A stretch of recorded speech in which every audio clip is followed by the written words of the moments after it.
Assalamualaikum warahmatullahi wabarakatuh.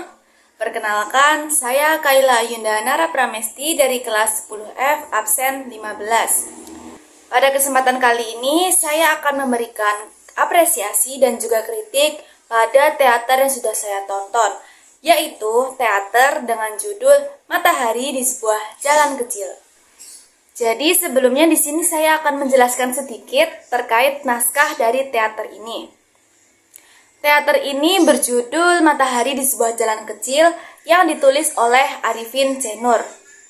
Nah, sebelum teater ini dimulai itu ada dua kakak MC nih yang menjelaskan isi dari naskah ini. Jadi naskah ini tuh menceritakan isu-isu inflasi pada masa demokrasi terpimpin yang mengakibatkan konflik-konflik di berbagai faktor. Salah satunya adalah faktor ekonomi. Di situ juga mereka menjelaskan bahwa cerita ini tuh pada tahun 1966.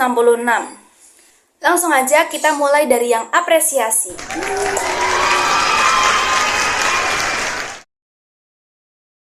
Hal pertama yang akan saya apresiasi adalah gaya pementasan.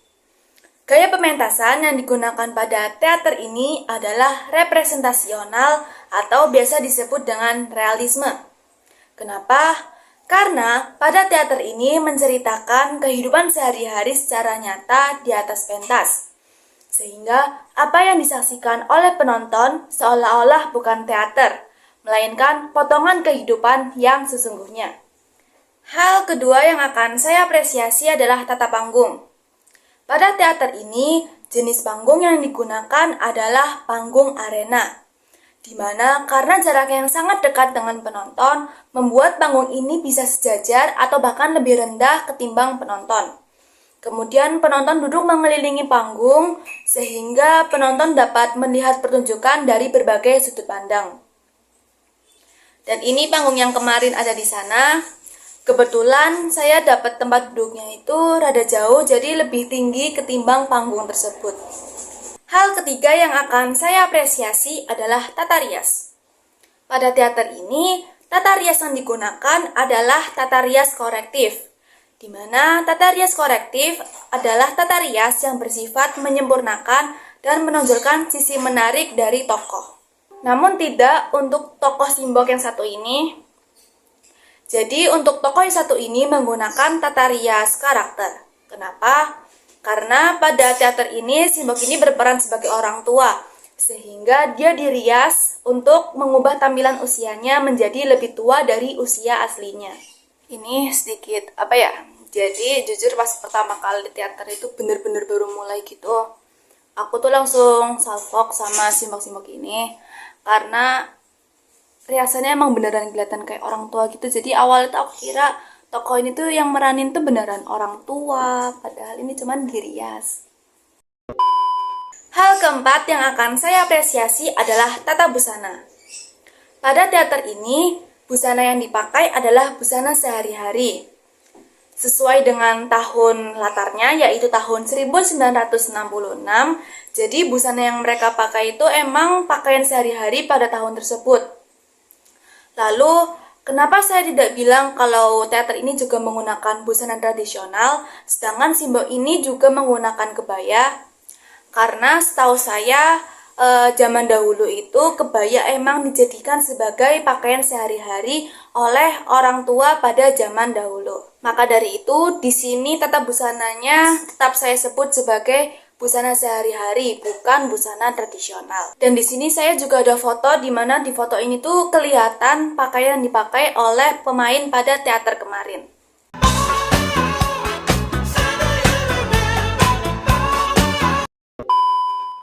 Hal kelima yang akan saya apresiasi adalah tata suara dan juga tata musik.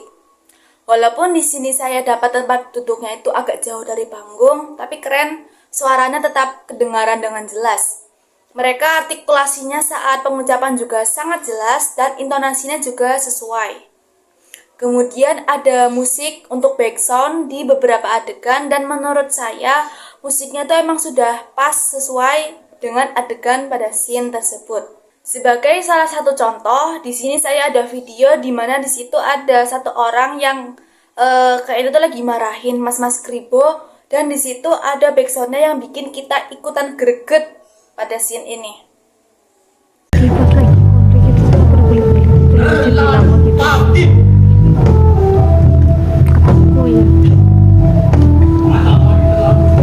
Hal keenam yang akan saya apresiasi adalah kecakapan pemain dalam membawakan lakon.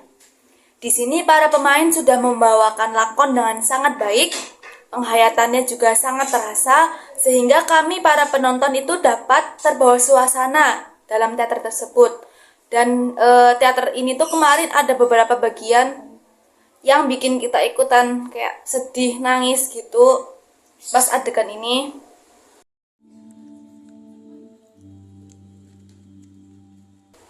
Dan ada satu adegan lagi di mana tokoh ini tuh bener-bener memerankan dia marah itu, penghayatannya bagus banget. Ya, betul, waktu orang tadi marahin Mas-Mas Kribo, dan ini ada videonya.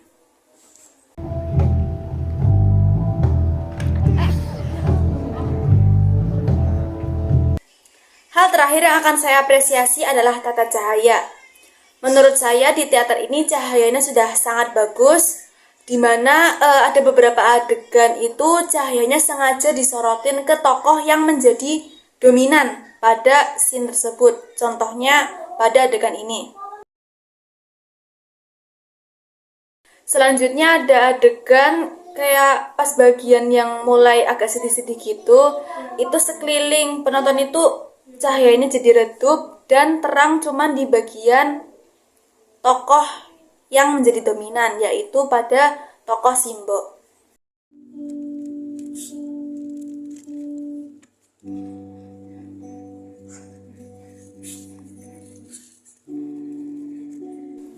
Selanjutnya kita akan beralih ke kritik teater. Hal pertama yang akan saya kritik adalah teknik penguasaan panggung. Walaupun di sini mereka pemilihan spotnya sudah tepat, yaitu di tengah-tengah panggung, sehingga kami para penonton itu memang dapat fokus pada pertunjukan, dan juga mereka bebas dalam berpindah posisi dari posisi satu ke posisi lainnya. Namun menurut saya di sini penguasaan panggung mereka itu kurang. Kenapa? Karena mereka itu terlalu sering dan terlalu fokus pada penonton yang ada di depan mereka.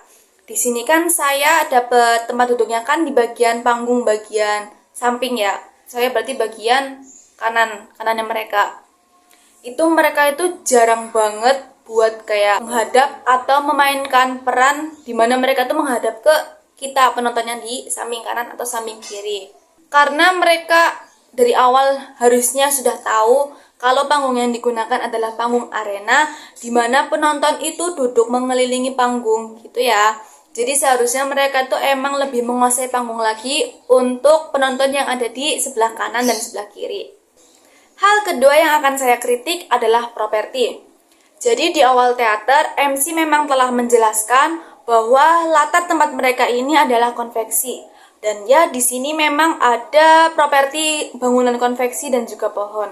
Namun menurut saya, ya mungkin ini karena latar mereka itu nggak ganti hari, jadi properti yang mereka gunakan itu hanya itu-itu saja.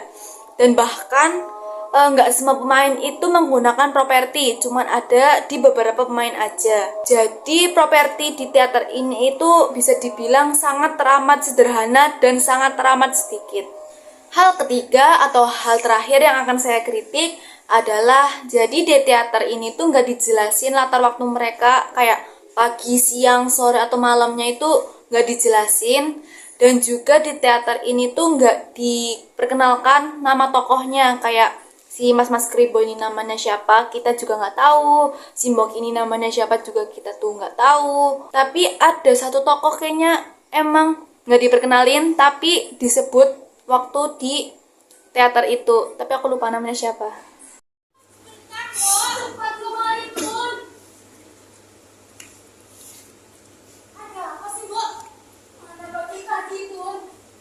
Jadi kalau nggak salah nama tokohnya itu yang diketahui cuman Tun, dan yang lainnya tuh nggak tahu nama tokohnya siapa. Sebelum video ini saya akhiri, di sini saya akan menyampaikan amanat yang saya dapat dari teater ini.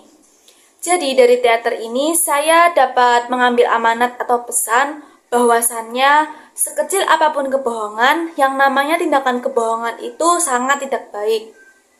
Sepandai-pandainya seseorang itu berbohong, suatu saat itu pasti bakal terungkap juga. Selain itu, dari teater ini pesan lainnya adalah kita tidak boleh terlalu cepat menilai dan menghakimi orang lain, karena kita tidak tahu alasan orang lain itu berbuat sesuatu. Oke, jadi mungkin segini saja video saya tentang apresiasi dan kritik dari teater Matahari di Sebuah Jalan Kecil. Kurang lebihnya saya mohon maaf. Wassalamualaikum warahmatullahi wabarakatuh.